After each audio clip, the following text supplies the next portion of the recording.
We are back on the record in case 2021 CF 835. Everyone is present. We're ready to move to the motion for change of venue at this time. Yes, Your Honor. All right.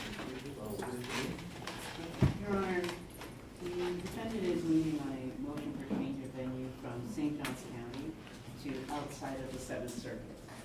I will not go through each of the exhibits that are provided to the court, but it's the intent now just to highlight some of the issues that are presented within the motion and the exhibits.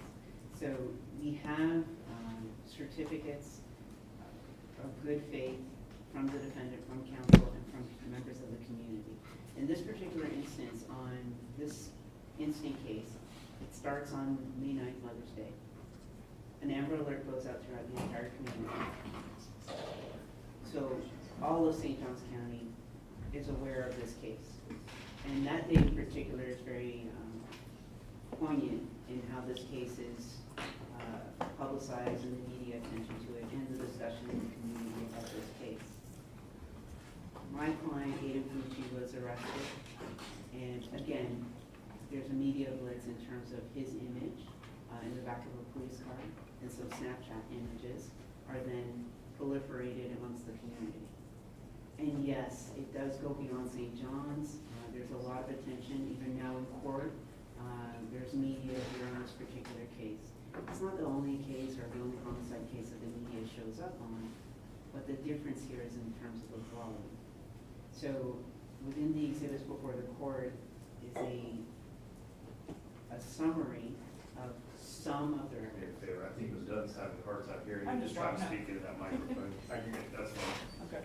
All right. You can continue. All right. In terms of the news articles, so at the time of this, this motion was filed, we had already exceeded 150 news articles on this case. The greater weight of those articles are coming out of the Jacksonville media. They're permitted to do that. There's nothing illegal with what they're doing, but it is drawing an inordinate amount of attention to this specific case. So, in addition to that, there is Sheriff Rob Hardick. This isn't the first or the only case that he's had media interviews on, but again, he's had several on this case, and then his statements specific to this case are then proliferated again and placed out there in St. Johns County. It's not just someone's neighbor or some random individual. This is someone that received a large portion of the vote in St. Johns County. His words and his opinions carry weight, and they're out there for all to hear. St. John's and Duval. It's not to say. When were those statements made? What was the last statement made by Sheriff? I have a transcript here. I want to say it was just around Mother's Day of this year. But the court gave me a brief moment to double check. It's not dated. It's not dated. I do have the video clip, and I will get that answer to the court this afternoon or in a short time from this. But I do believe it was around Mother's Day of last year, where he sat down with Katie Jeffries and had a discussion about this case. Nothing illegal in that sense. But for when we start to get into the specifics and the facts of the case, or I would say improper. So we have Hardwick and then R.J. Larissa, the state attorney. Now in other jurisdictions, it's not uncommon for the state, for the public defenders or the defense attorneys to file motions, protective orders to prevent the sheriff and the state attorney from making public statements about the case. Seventh Circuit, we haven't done that. That's been my experience with the state attorneys, at least the line attorneys, for example, Dunton and Mr. Johnson, that any communications that they have with the media is post-conviction. They're usually pretty tight-lipped about the facts of the case before the case actually goes to a jury trial. It's not to say that they never say anything, but I've never seen or experienced this level of detail from the state attorney's office. Again, R.J. Larissa overwhelmingly got the vote throughout the circuit. So again, this is an individual that carries weight and his opinion matters in the community. So to have these two public figures speak not just their opinions on the case, but details and facts to the case, taints the well in terms of the jury pool that we have. Do you have the dates or the last time Mr. Larissa spoke about this case? I do not right before me right now, but I can get those dates to the court. All right. So I will provide the dates for, and then with both of these individuals or these public figures, they also have Facebook pages where they're also opining and providing facts about the case. So I don't believe that's in here, but I will get all those dates to the court. So in this particular instance, it's not just the overwhelming opinions of Sheriff Hardwick or State Attorney Larissa, and the media attention that has been brought to this case in terms of the vigils. Nothing new. Whether we're looking to a case as old as the Colley case or others, where the community will have some form of vigil. The difference is to the terms and the numbers. So in this particular instance, there were vigils at the schools, there were vigils in that specific community of Durban, there were vigils that were live streamed at a church, where large portions of the community attended and or watched.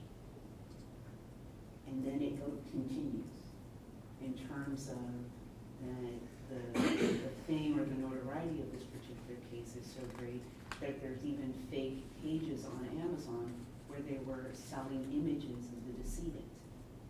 It was shut down. But it's just, that's how big the case is, that there's so much attention to it. Now, within St. Johns County, the vigils and the attendance to them continued after in the forms of ribbons. So you have members of the community purchasing teal ribbons and decorating the community in remembrance of the decedent. School children with their backpacks, young girls with ribbons in their hair. So you'll see, and the state, they're well aware because we brought this up in several of the depositions where people where students and teachers discussed their awareness of the ribbons in the community, their wristbands, ribbons in the hair, and things of that nature towards fundraisers. Some towards the family, others to set up scholarships in her name. Again, there's nothing improper with this, but we're now talking about a change of venue. And the attention and the amount of ongoing attention, and yes, it was stronger in the beginning, but it still continues on. That even today in November or December, I should say, of 2022, there are still teal ribbons out there. Businesses with teal ribbons. There's nothing improper with that. No. The issue is that all this attention, whether it's the number of stab wounds as described by the state attorney, the fundraising that's going on, taints our ability to pick jurors that are wholly unaware of the facts of the case. Well, why is that the standard? Wholly unaware of the facts That of is the not the case? standard. That is not the standard. It's to whether they can be fair and impartial. And to say individuals where the attention is this great in terms of the media attention, in terms of the ribbons that are placed around the community in her remembrance, that in this community of St. John's, the defense is arguing that we can't get a fair jury. Now, just last week, there was another teenager. Anthony Fox was convicted. In that particular instance, Anthony Fox was a teenager. The decedent was a teenager. And in that particular instance, it was 120 stab wounds. Very little media attention on that case. There isn't and yes, it's in Putnam, and Putnam's a smaller county, but the Putnam cases are reported out of Duval. So the issue in terms of moving is because of and I have the circles in here showing the media reach. This is not the first case where the media is giving a lot of attention, it's the volume of the attention that they're giving. So whether it's a case just last week where it's 120 stab wounds, we don't have the media attention on the local sheriff or the state attorney or on the news on the regular.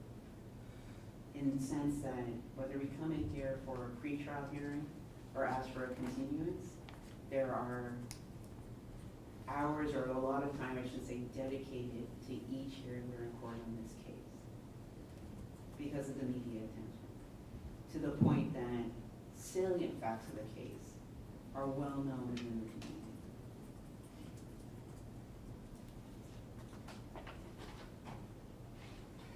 So pretrial publicity in this instant case is to the point where the argument is that we cannot find impartial jurors who are unaware of the facts of the case.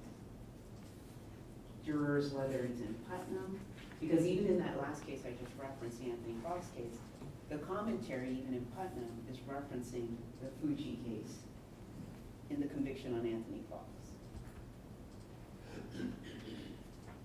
In here, the defendant is facing a potential sentence of life.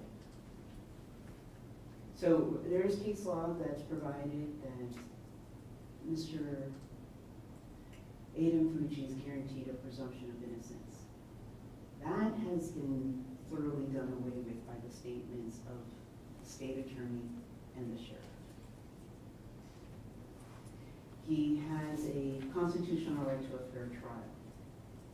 And it is the position of the defense, in light of the media attention, and the media attention in the words of the sheriff, the state attorney, and the ongoing commentary by local attorneys.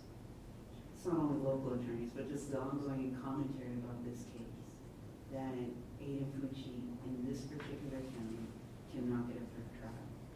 And because the media attention is from mostly Fourth Circuit and Seventh Circuit, that's why we're asking to have the case moved out of the circuit. Explain that to me, because, I mean, Volusia County is in an entirely different media market, are they not? All the reporting for that, for Volusia County is out of Orlando, is it not? Yes. So why would Volusia, if I were to grant this, why would Volusia not be a reasonable alternative? Well, then we turn to a similar situated venue, and I provided the census data showing that the distinctions between the counties of St. John's. Now, let's pull that up. So looking at exhibit number 9, and I've given a couple of examples of Brevard and St. John's, but and Volusia. I'm sorry, which exhibit is this? Exhibit number 9.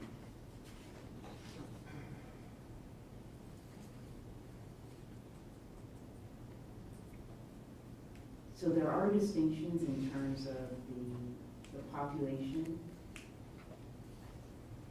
Now, the greatest distinction of all is that St. Johns County is the wealthiest in the state, and one of the most educated in the state, in terms of the amount of people with bachelor's degrees and beyond. So those distinctions are one of the reasons why we would say that Volusia is not similarly situated to St. John's. But to the media question, yes, it would be less in Volusia, and they would have a greater population density, meaning more individuals present that would give us a better chance of finding jurors that are unaware of the facts of the case. And that's not the standard. Unaware is certainly not the standard. Correct, it's fair and impartial. But in Volusia County, we're also dealing with the effects of R.J. Larissa, that he's voted in by members of the community of Volusia, overwhelmingly. And his words, his description of the offense in terms of the number of stab wounds and his description of those stab wounds are known even in Volusia County. I would say that his words would have more attention or gain more attention in Volusia County, whether it's to his Facebook page and things of that nature. So we're still dealing with similar issues, that it's not just the media, but it's the words of these individuals that carry a lot of weight in the community. And yes, the question is, can we get a fair and impartial jury? And it is our position for the defense that we cannot in this circuit. We clearly cannot move forward, and that's why we're trying to have it moved out of the circuit for those reasons. And then again, I know this is an extraordinary motion because it's usually not argued until an attempt is made to pick a jury. I know that. And it's been over my years of practice to wait and see. But I've never had a case with so much attention before. I've never had a case where even the defense continuance is on the local news. I've never had a case where the sheriff is having multiple interviews with local media and the state attorney is giving the level of details provided to the local media. Do you have examples of cases where the venue had been changed prior to an effort or an attempt being made to select a jury? I do. I don't believe I cited it in the motion, but I do, Your Honor. And I'm sorry to have to come back in a moment, but I can answer that. I believe it was a Cooley case. I didn't cite to it, but it's C-O-E-Y. Was moved in a similar instance where the community on the whole was aware and had fixed opinions about the guilt of the defendant. And the population in that community was smaller, and that's why he was moved, in terms of everyone has opinions, everyone's heard about the case, and it's a very small community. Do you know what county that was in? I do not, but I can get that to the court, but it was a smaller county, in terms of numbers smaller. Now, and the other side of that would be an example of the Cruz case, where that was, the publicity on that went nationwide, but it was in Broward County. Population in Broward County is well over 1 million. It took several weeks to pick a jury, but they had a population large enough that, yes, they had an ability to find jurors that could be fair and impartial and weren't aware of the detailed facts of the case, didn't have children in attendance at that local school. In this particular county, the population is, by the last census, a little over 220,000 persons. We're not dealing with a population density in the millions. St. John's County? Yes. It's 292 in 2021, and I'm certain we're over 300,000 by I now. think we're closer to 300,000 at this point. I'll go with 300,000 by the court in the state. It's a rounded off number. It's still not in the millions, and we're still dealing with a case where just about everyone in the community not has only heard about it, but has an opinion about the case, a fixed opinion about the case. And that's why we're trying to, in our procedure. What are you basing that statement on? I mean, when you say that people of the community have a fixed opinion, how can you state that? I mean, I understand the pretrial publicity, but how can you state that the community has, we can't find, enough jurors to have open minds before hearing all the facts and evidence? Yeah, again, it's the exposure. It's the exposure in terms of, it's not only that they know his name and have the images of him in shackles walking in and out of court. It is not just that, but it's those images and the opinions that he's guilty. It's those images and the opinions of the sheriff and the local state attorney discussing what they've distinctly said are the actions of Aiden Fucci in causing the death of Tristyn Bailey. So then the commentary that you'll see, whether it's on Facebook or any of these local articles, are discussing his guilt and their opinions on his guilt, being Aiden Fucci. And that's within the community of St. John's and yes, Duval. And I can provide, I've given 100 articles. I want to say we did print out close to 150 articles, but I can provide the commentary on those articles also, because I did not do that. You're talking about the user commentary? Yes, sir. So we do have the affidavits from those individuals in the community that are attached. And then just looking to the example that we had with change.org, which asked for a petition to have this case, have the Aiden Fucci charged as an adult. And the numbers on that out of, in terms of the overwhelming response. It's just, in terms of the numbers of people opining on this case, even asking for why isn't he getting the death penalty, or some of the commentaries on this case, where he hasn't been convicted, a jury hasn't been sworn, facts have not been presented to a jury, and to say that he can get an impartial, fair and impartial jury in this county, no. And I do understand the court's interest in potentially, even though the court hasn't said yes or no, in potentially some of the militia, but it is our opinion that because of the attention, because of the individuals that have brought attention to this case, we need to take it out of the circuit. If it went as far south as Dade, that would be a wonderful thing. But if we could at least get out of the circuit, almost all of the concerns, I believe, would be remedied. Because then we're out of a circuit where individuals had gone into a voting booth and chosen between Hardwick or Larissa. Gone to a circuit where the news, every time there's a hearing, highlights this case. And I actually have to correct that. Even when we're not in court, in between court dates, there'll be news, 5 minutes and sometimes longer, discussing this case. So we're asking for an opportunity for a fair trial,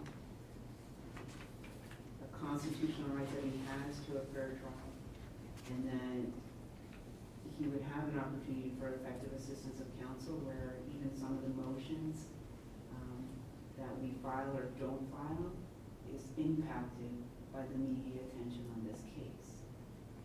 So if we could at least know that we're now out of St. John's County, out of the circuit, it would also free up defense counsel and our defense of the defendant, which I have honestly never seen before, where even our decision-making and what we're filing is being impacted by the media attention on this case. And I'll yield the rest of the time to the staff. All right, Steve? Thank you, Your Honor. I want to respond to a few points made in her motion first, and then I will argue the law in this case.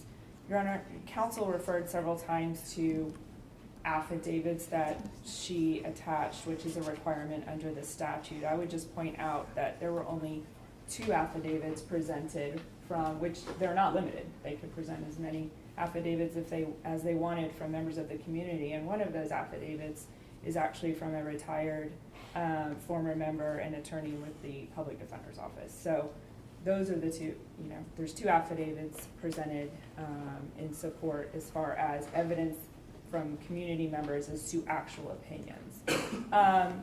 As to the comments that are touched on in 4 sub C and the comments made on Sheriff Hardwick, counsel attached about a 5-page transcript of, and it looks like a segment that aired on TV with Katie Jeffries and Sheriff Hardwick and some others. It's 5 pages long. Sheriff Hardwick doesn't say anything inflammatory in that interview. He's asked if any other charge, it's very early on. And I think even though it's not dated, you can kind of tell it's early on, because he's being asked if he believes anyone else is going to be charged. And he says, no, I believe we have the correct person, and no one else is going to be charged. Because counsel made an argument in here that he's commenting on his guilt. Well, he was just saying we have the one and only person that is going to be charged. There's nothing inflammatory in Sheriff Hardwick's interview, and that was the only one that she provided to the court.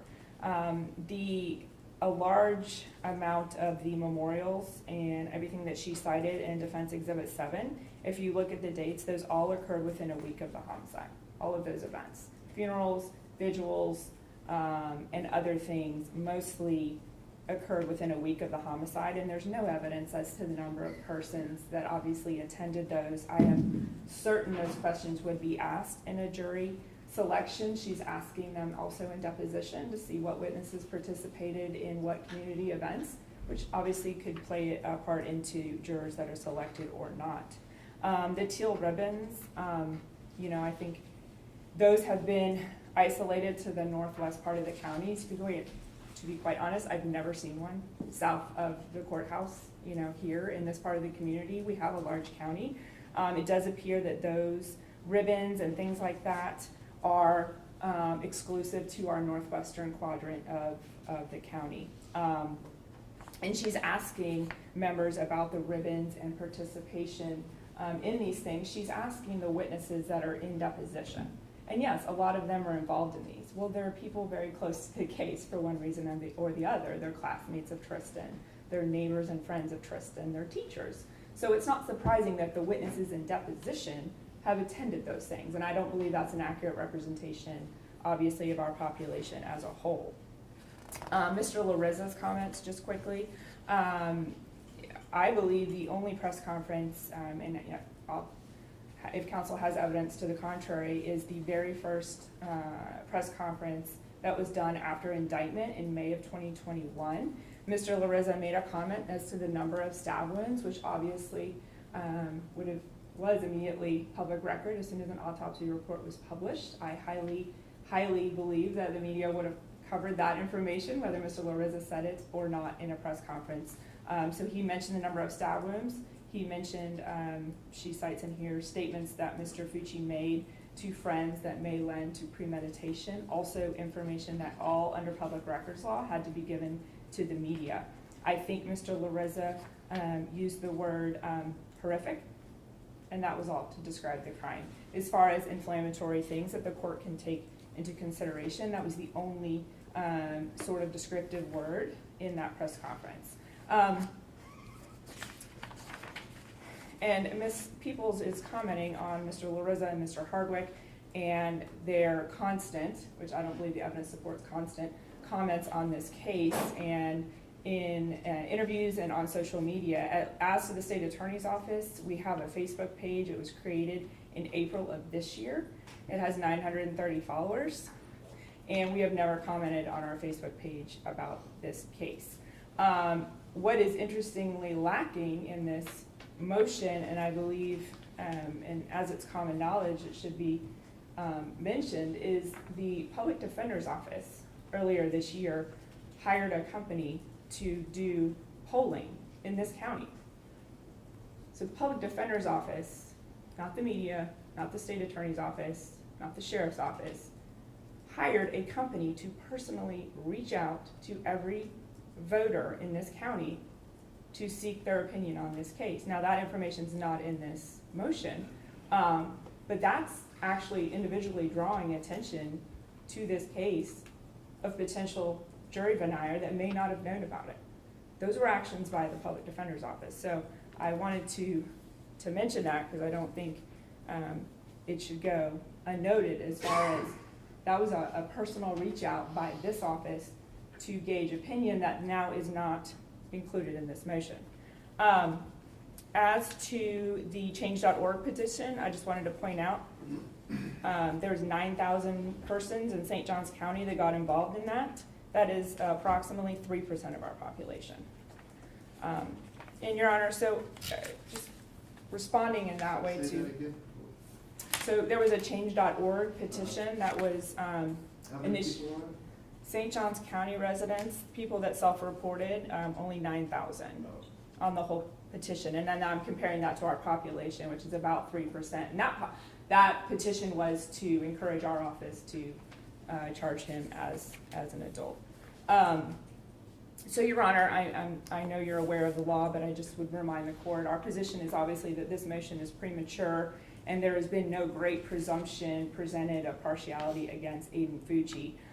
There's a two-pronged test that Your Honor must consider and rule on in making a decision on a change of venue. And one is the extent and nature of any pretrial publicity, which we've been touching on now. And two is obviously the difficulty encountered in actually selecting a juror. So that's why this motion is premature, and there's been no overwhelming presumption of partiality shown to Mr. Fucci that would take the court's analysis out of the case law on this subject. When you consider the extent and nature of pretrial publicity, there's a number of factors the court should consider. One is the length of time that's passed from the crime to trial. If we still proceed in February, it'll be about 21 months since the crime, the homicide, to trial. The other thing, Your Honor, is to consider when reviewing the attached articles that counsel's provided is whether the publicity that occurred consisted of just straight factual news stories or inflammatory stories. I've reviewed, it's hundreds and hundreds of pages that she provided. A lot of it appeared duplicative, but a majority of them seem to be centered around, especially that had to do with the facts of the case, were centered around that May, June time period once he was indicted. It's information about his location, the cause and manner of death, and things like that. What it seems to have occurred after that, like counsel said, is, reporting on court dates and motions that were filed. But in May and June of 2021, as we released discovery, things were commented on. But since then, it's largely been about court appearances and the progression of the case. Another factor is whether the news stories consisted of police or prosecutors' version of events to the exclusion of the defendant's version. In the beginning, there was actually a lot of coverage on the statements Aiden Fucci did make initially. He didn't ultimately give a statement to law enforcement in an interview setting, but his initial statements, his initial denial, his Snapchat videos were put out, his statement to the first responding officer, that he walked with her home and he left her. That's his version of event as far as the state has in its possession, and that has been put out to the media and also covered on. And then, Your Honor, another factor is the size of our community in question. And obviously, we are a very, very fast-growing community. Your Honor was right, the 2021 census data that Ms. Peoples provided showed in June of 2021, so over a year ago now, we were at 292,000 residents. We've had a 44% increase in 10 years, and we're the second fastest growing county in the state as of last year, and one of the largest in the nation. So we are constantly, in the last 21 months, getting a new influx of citizens in our county, and I think that should be considered. And then in the analysis, obviously, of the publicity is whether the defendant had exhausted all of his peremptories. So everything in your court's analysis has in mind the attempt to pick a jury. And when you review the case law, the courts are mindful of when courts are very liberal with allowing additional peremptories, very liberal with the cause strikes. Obviously, I know the court, I picked juries with the court and counsel, and I know that everyone would be very cognizant of the pretrial publicity, and cause strikes would be, I'm sure, liberally granted if there was a need when selecting a jury. And so I had emailed, Your Honor, some of the case law that all outline this test, and they outline how difficult or not it is to get a jury.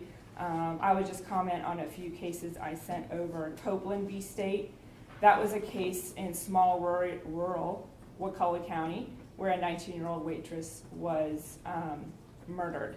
And they talk in that case about, obviously the question is not whether jurors can put matters out of their mind and try a case, or the question is whether they can put what they've heard out of their mind and try a case solely upon evidence in the courtroom. They commented in Copeland that every single member of the jury veneer had heard or read something about the homicide, but that did not require or disqualify them as jurors.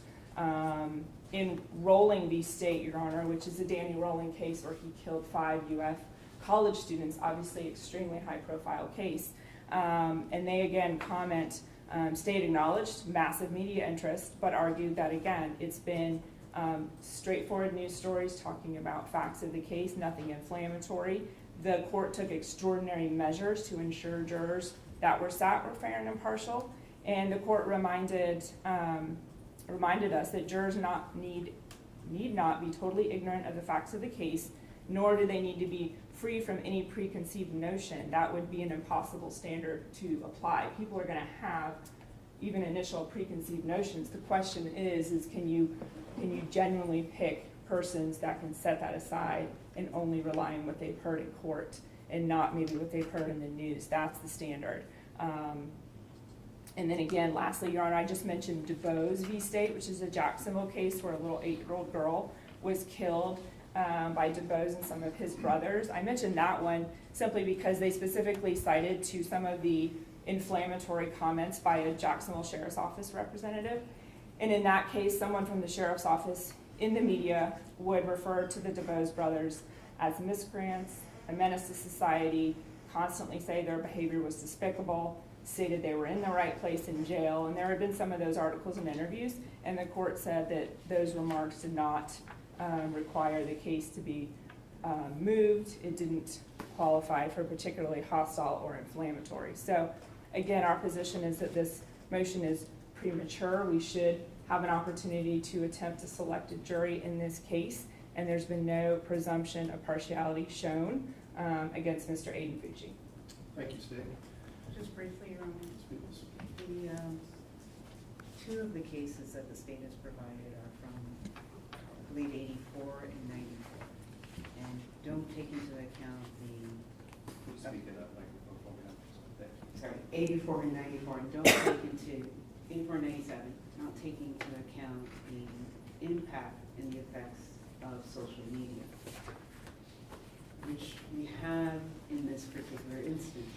Turning to the most recent one is a 2017 case of DuBose.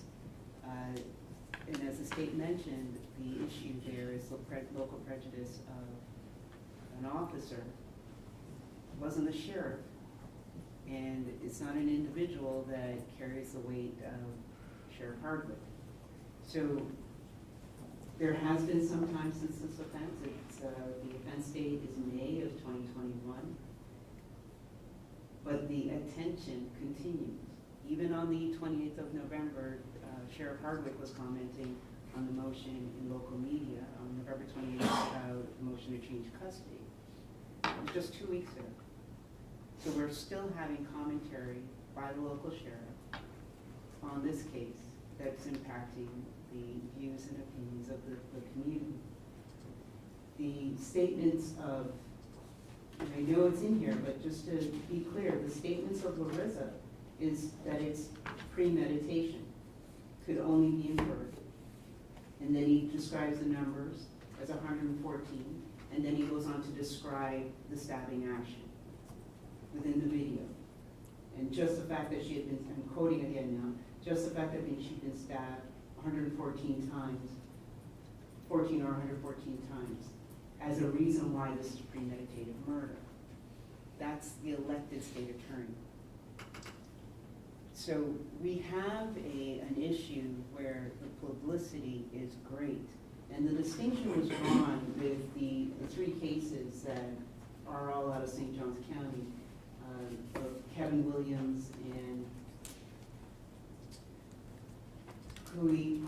Collie Williams, and the third, and it'll come to me in a moment.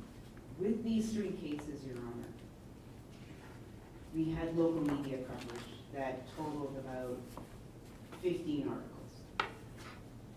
And even though we only had about 15 news articles from those cases, the impacts of those cases are still with us today. The Collie case caused changes on the way the schools were operating and releasing children. The Collie case impacted this courthouse in terms of how we handle first appearance. The questions that we now ask in first appearance and whether or not an individual has a GPS monitor is directly tied to the impacts of the Collie case. That's here in St. Johns County. 15 articles, again, cumulatively between the three. The Williams case resulted in new legislation and how we sentence individuals who are charged with harming or causing the death to an individual with certain disabilities. In particular, I believe that the decedent in the Williams case was autistic. And we had, again, at best, 15 articles between these three defendants before the case actually goes to trial. And then the Quentin Trudeau case, which was part of a death penalty case with 3 individuals that spanned the jurisdictions from Gainesville through St. Johns County. Louisiana. Right. The defendants from Louisiana, but the decedent from Gainesville. Tallahassee. Thank you. Wrong college. You're right. But the point being that we're looking at a spans of communities and individuals being in fact impacted by Quinton, Trudeau, and the other defendants. And again, with these cases that had major impacts in St. Johns County, the pretrial publicity was minimal. Yes, the media was there, yes, the media reported, but nothing to the extent that we're seeing with Aiden Fucci. So the question that the state rightly posed, based on the case law, is not just the time that has passed, but the publicity that has occurred and is still ongoing, with facts pertinent to this case, as alleged by the state, that haven't been produced in front of a jury.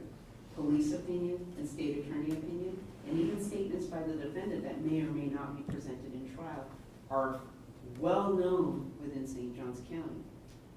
So rightly stated, we have not exhausted any peremptory challenges. We have not, because we haven't even started to pick. But this is a unique situation, unlike Colley or Williams and Truehill, where we have a defendant who is seeing significant impacts on his ability to pick an impartial jury based on the media coverage, based on the statements of individuals that carry weight in the community. And yes, one of those certificates is from a former public defender on the southern side of the county. Because a moment ago, the state mentioned that all these ribbons are on the north end, but the impact of this case is seen throughout. And I will say, yes, there are more ribbons on the north end of the county, but they're on the southern half of the county also. They're throughout. So I'm asking the court to, and we will respond to the questions of the court and provide some of the commentary from the individuals online. But we're asking the court to allow Aiden Fucci his constitutional right to a fair trial and not have it tainted by the politicians in this immediate community. See, the well in St. Johns County isn't like it is of jurors. It's in the sense of Dade or Broward, where we're dealing with millions. And yes, the numbers are growing, and yes, we have individuals coming in from out of state, but the media attention isn't changing on this case. So even there's new people coming in, the new people are also being exposed to the same media coverage. So the potential well of jurors in this county has been tainted by sheriff and by the state attorney, R.J. Larissa. And the best protection at this juncture for Aiden Fucci is greater than just the peremptory challenges. It's moving the case out of the circuit and out of the attention of the Jacksonville media. That from what at least from what I can see, it goes down as far south as about Palm Coast, which would be Flagler County. So with that being said, we're asking the court to change the venue, allow him his constitutional rights to a fair trial. And in terms of the polling, as another example of defense counsel or the team holding back on certain things because of the media attention in this particular case. What effect did that have on your motion? The polling? The Was that polling, in fact sent out to every single registered voter in St. Johns County? don't perfectly know, Your Honor, because it was only by email address and we didn't have everybody's email address. Let me just ask you, I mean, I think we can agree that there's certainly been a lot of media coverage. But there are people, believe it or not, no offense to our media folks here, a lot of people who don't really watch or pay that much attention to the local media. But by sending an email, now we've actually reached into their computers, right? And so now they're receiving information that then may have triggered individuals who may not have been aware of this to then perhaps do some research into it or start paying more attention to it. Did you calculate that risk in making that decision? Your Honor, I know this is new for St. Johns County, but it's not uncommon for, and I think the Cooey case it did not happen, but it's not uncommon for defense attorneys when you're doing a change of venue to poll the community to get the views on the community as an assistance or a factor as to whether it needs to be changed. And yes, there were a few in the minority who were not aware of the case. There were a few. and I mean a minority, majority of the individuals responding were in terms of this individual can't get a fair trial, and details about the case or things like that that were being responded to. Your Honor, So- I'm gonna ask that that not be considered. It was not included in her motion, It which was not, there the are state brought it up. questions as to why it would not be, and we've not been provided that data to be able to respond if that's actually the sentiment. I believe if that was the sentiment, it should have been, it would have been included.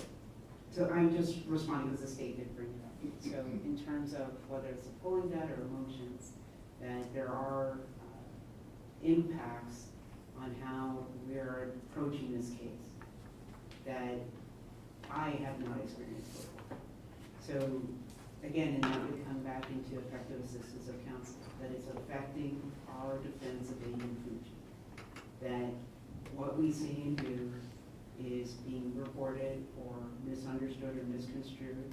And yes, there's always that opportunity in trial, but if we moved it out of this jurisdiction, dealt with a jury pool that was unaware of this and doesn't have the impact of this case that we're seeing in this community that are great. And that's what we're asking for, is that he's allowed his opportunity to a fair trial and that we cannot do that in St. John's County. I'm not gonna require you to follow up on those other matters, because I think at this point, I'm just gonna go ahead and rule. I'm gonna deny your motion to change venue at this time. Obviously, it's done without prejudice, and as we work our way through jury selection, certainly if it becomes clear that we're unable to select a fair and impartial jury here in St. Johns County, then obviously we will have to revisit this. But at this point in time, the court's going to deny your motion. We have one other matter on the calendar for today. You want to go ahead and address that at this time? Your Honor, it's just a motion to ask the state without whatever mitigating circumstances they have, that they would release that, whether it's mitigating towards the trial, or the potential sentencing in light of a potential sentence for 25 years. It's a Brady motion in essence. Okay. Without knowing if she's inquiring into something specific, obviously Ms. Peoples gets everything that the state possesses, so if there's something Is there anything in there. specific that you're aware of, or you're just talking generally? Generally. Generally. Okay. Well, I'll grant the motion. I think that that's really the law. And we're confident that the state will continue to provide anything to the defense, including any mitigating circumstances, issues from mitigating circumstances. Yes, sure. All right, so that's all the motions at this time. Do we want to set another hearing date? I would anticipate maybe there'll be additional motions filed. Do you want to set something now, or do we already have it? Do we do it? I think we have it. Do we- I'm not sure if we have the date, so to see. Well, there was some discussion about it. Let's see. Perhaps, I just saw some emails, potentially January 20th, but yeah, I wasn't sure if that was confirmed. That's correct. So that is the first week of my trial period in January. That's the Friday. I will keep that afternoon clear. Okay. So any trials that go in January, I'll just make sure that we don't have anything that will run into that Friday and that first week, and that way we can take up anything, I'll set aside that whole afternoon again, any other motions that we need. And then if we need an additional day between then and jury selection, we can find some more time. So Yes, sir. as far as jury selection, my plan, as we talked about previously, is to start that on the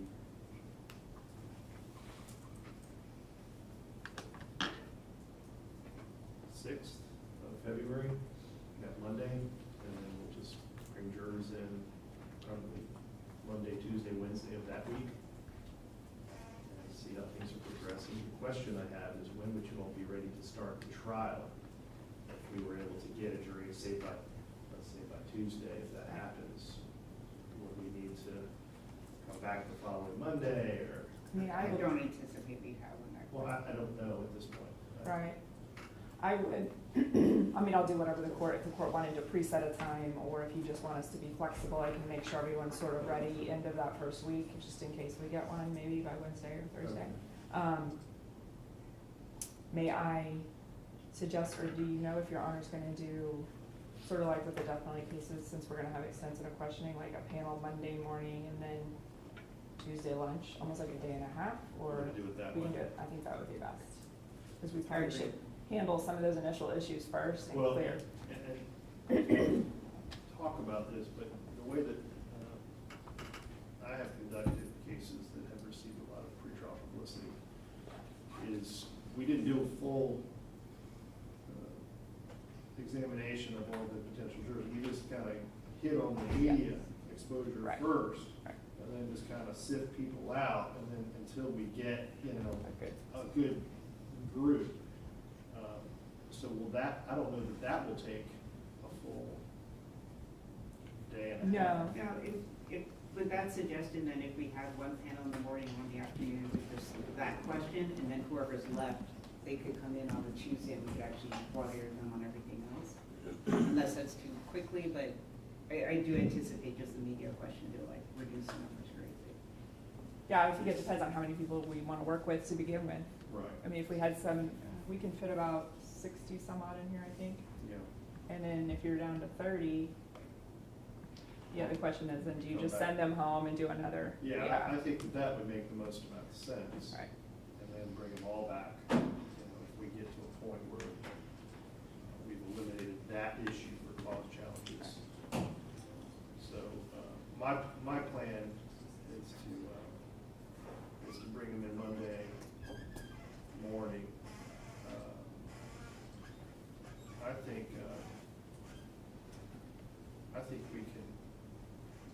I think we should bring them in mornings rather than waiting. Yeah, for the that's full day. fine. So let's just bring, my plan would be to, and I'm not sure about the numbers yet, but the 6th, 7th, and 8th of the first week. 3 panels. That would be, yeah, and maybe the 9th, maybe we'll do Thursday too, just in case. And then we also have, that Monday, the next Monday is our normal. So there would be So there jurors. would be some Right. additional jurors coming there. We'll see how it goes. And then if we need more, we'll see. Okay. Any other matters we need to address from the state? No, Your Honor. Anything else from the defense? No, Your Honor. All right, we're, see you back here. If you all need anything before then, just let me know. Otherwise, we'll be